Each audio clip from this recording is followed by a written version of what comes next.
Salut à tous les amis, j'espère que vous allez bien. On débriefe le match qui vient tout juste de se terminer entre le Barça et l'Atleti. Obligé d'évoquer ce match capital pour le Barça, surtout que tout à l'heure le Real Madrid a perdu à Majorque, donc il était obligé pour le Barça de gagner pour aller prendre au moins 7 points d'avance. Bon, outre les 11 des deux équipes qu'on va présenter rapidement parce qu'il y a eu beaucoup de rotation, Flick a mis Olmo faux neuf, Rashford à gauche, Lamine à droite, un milieu de terrain qui était différent avec Eric Pedri, Fermin en 10. Et en défense, Araujo à droite, Cancelo à gauche, la défense centrale, Gérard Martin, Koubarsi. Donc un 11 complètement différent de d'habitude, hein. Est-ce qu'il a fait ce 11 par rapport à ce qui s'était passé avec le Real Madrid en se disant allez on fait un petit peu plus de rotation que prévu? En tout cas il l'a décidé. Ronald Araujo a débuté le match à droite, hein, mais il sortira en première mi-temps remplacé par Bernal qui passera au milieu de terrain, ce qui permettra à Eric de repasser en latéral droit. Côté Atleti, ils ont fait beaucoup de rotation aussi, hein. Il y avait déjà des absents, mais en plus de ça, beaucoup de rotation. En attaque, ils avaient mis par exemple, donc pour assister Griezmann, il y avait Thiago Almada, il y avait Giuliano Simeone, il y avait aussi Alex Baena au milieu de terrain et Koké.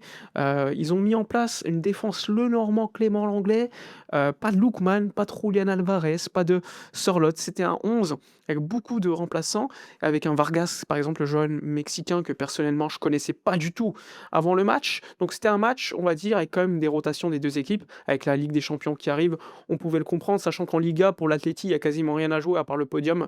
Mais bon, c'est un peu secondaire, sachant qu'il y a 5 équipes potentiellement en Liga qui vont aller en Ligue des Champions. Parlons maintenant du match.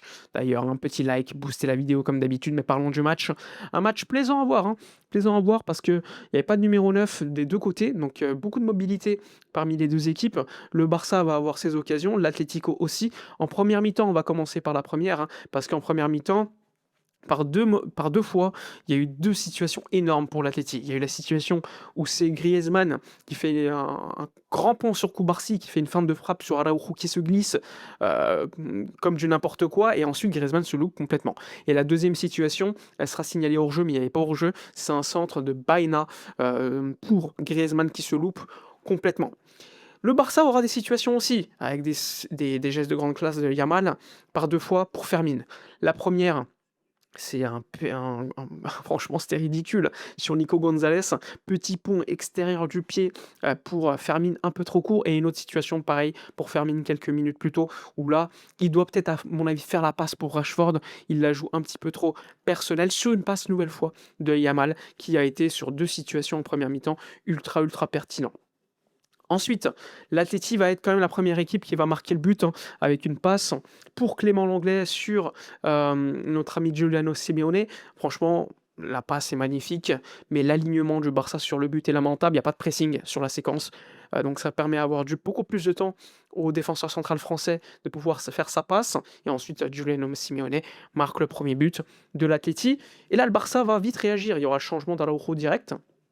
Et 2 minutes plus tard, c'est un enchaînement entre Rashford et Olmo qui va permettre au Barça d'égaliser avec un Lenormand complètement perdu sur la situation.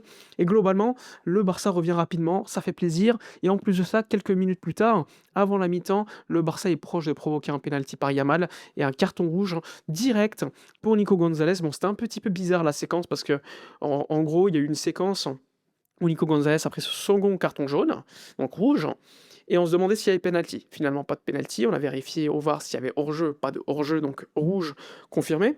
Le second de jaune a été annulé pour mettre un rouge direct. Bon, au final, c'était la même chose. L'Atlético a donc fini le match à 10. Mais globalement, ce que je veux dire sur la première mi-temps, c'est que j'ai beaucoup apprécié Dani Olmo. Dani Olmo, que par moment, pendant 10-15 minutes, on le voyait beaucoup moins, mais j'ai trouvé très intéressant pour aider. Il permettait en fait par ses retours en retrait pour aider les sorties de balles de Gérard Martin ou Koubarsi, de permettre à Lamine, Rashford ou encore Fermin d'attaquer l'espace derrière lui. Et c'est ce qui était pertinent sur les deux premières situations où c'est Fermin qui, par deux fois, attaque l'espace sur une passe de Yamal. Et ça, c'était vraiment quelque chose que j'ai beaucoup apprécié. Alors, évidemment, le Barça, défensivement, encaisse encore une fois deux occasions claires en première mi-temps. Ça doit faire être beaucoup mieux défendu par le Barça, avec un Araujo à la relance qui est toujours en difficulté, forcément. Un Yamal qui était tout seul sur le côté droit et pas aidé par Araujo, logique, parce que Araujo avait peur de monter, ou peut-être que c'était les demandes de Flick. J'ai pas aimé la première mi-temps de Cancelo. Par contre, Rashford, franchement, a fait un bon job. Rashford, sur certaines situations, il faisait la diff à un moment donné sur Lenormand et sur Molina, il a fait la diff. C'est lui qui égalise aussi, donc c'est à noter. Mais outre cela, je l'ai trouvé plutôt pertinent dans l'attaque de l'espace. On a eu beaucoup de ballons longs de Pedri pour le trouver. Globalement, la première mi-temps du Barça, pas folichonne, on va être honnête. Même s'il y a eu des rotations, que l'Atlético aussi a fait des rotations, je trouvais que le Barça, globalement, avec l'Atleti, ça faisait 50-50, ça se rendait les coups. Mais globalement, j'attendais beaucoup plus de contrôle, beaucoup plus d'occasions. Il y a eu un poteau, à un moment donné, de Yamal sur une très bonne séquence. Je crois que c'est avec Fermin ou Olmo, je ne sais plus, mais un jeu en triangle, franchement magnifique. Il y a un petit piqué de Yamal qui tape la barre. Mais globalement, j'ai trouvé que le Barça avait bien rendu les coups, était peut-être même supérieur en termes d'occasion, et au final ça fait 1-1, t'es à 10 contre 11 en fin de la première mi-temps. La deuxième mi-temps avec le carton rouge rapidement donné à Gérard Martin. Fermin est sorti d'ailleurs, je ne l'ai pas dit, remplacé. Oui, Ferran l'a remplacé et carton rouge à Gérard Martin assez rapidement en seconde mi-temps. Je me dis c'est pas possible, là t'es à 10 contre 11, t'es à l'extérieur, t'es dans le contexte parfait, tu fais une connerie. Finalement le VAR retire le rouge. Alors on m'a demandé mon avis. Personnellement, pour moi, c'est rouge parce que j'estime que même si c'est dans la continuité du contact du tir, bah, tu mets en danger l'adversaire avec un contact au-dessus de la cheville. Le VAR a retiré le carton rouge et mis un jaune parce que réglementairement, le comité technique d'arbitrage en Espagne considère que ce type de faute, c'est pas rouge. Donc c'est pour ça qu'ils l'ont retiré. C'est pas parce qu'il y a un complot immense, faut le savoir. Mais je reste objectif. Moi, perso, je pensais que c'était rouge. Après, si réglementairement, la Liga estime et mis en place ses règles cette saison en considérant que c'est un jaune, bah ok, c'est jaune. Ensuite, le Barça a donc eu beaucoup de situations, mais honnêtement, à part quelques situations, on va dire comme celle de Yamal, où il dribble 3-4 joueurs, c'est extraordinaire, ça passe à côté, il y a les 2-3 occasions pour Ferran. Ferran qui, franchement, n'a pas fait une rentrée dégueulasse. Le problème, c'est qu'il est inefficace devant les buts. Et c'est ça qui est critiquable. Juan Musso te fait 2-3 parades fantastiques.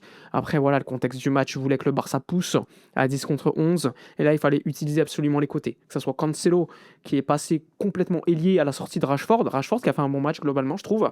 Et à droite, là, Yamal. Mais on jouait trop sur Yamal, je trouve, avec un Olmo là aussi qui se projetait. Et je trouvais que ça faisait trop peu d'espace. Il y avait trop peu d'espace pour Yamal, il fallait changer les ailes. Et c'est pas pour rien qu'à la fin, ce soit Cancelo qui fait la diff. Parce que Cancelo, en première mi-temps, je l'ai trouvé trop peu utilisé. En seconde, beaucoup plus, et il était beaucoup plus intéressant.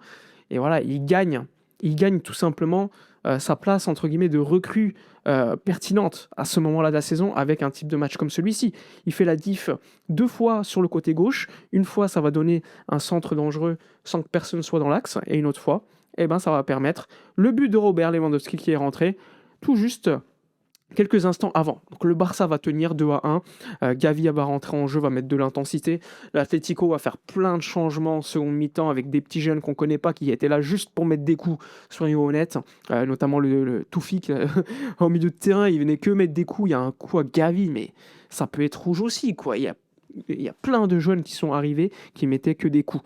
Bref, le Barça prend 3 points ce soir à l'extérieur, permet d'avoir 7 points d'écart sur le Real Madrid. Le job a été fait. Et donc, MVP, franchement, compliqué à en donner un parce que Lewandowski, c'est l'homme du résultat. Rashford, j'ai beaucoup aimé. Pedri, un peu en deçà, je trouve. Maintenant, le point négatif, c'est Bernal. Bernal qui est sorti à peu près à l'heure de jeu, sur blessure peut-être. Araujo aussi. Donc, espérons qu'il n'y ait rien. Mais en tout cas, on n'a pas beaucoup de marge en termes de joueurs. Koundé a pu rentrer, Koundé a joué, a été intéressant. Maintenant, à voir. Voilà pour le débrief. Bon résultat pour le Barça. Et d'ailleurs, j'avais pronostiqué 2-1 pour ceux qui étaient en live avant le match. Donc on est content. Maintenant, place à la Ligue des Champions. Et vous avez vu l'intensité qu'ils ont mis. Hein. Ça va être un grand match. Bref, MVP dans les commentaires. Likez, commentez, partagez. Moi, je vous dis à la prochaine. Et d'ici là, comme d'habitude, portez-vous bien.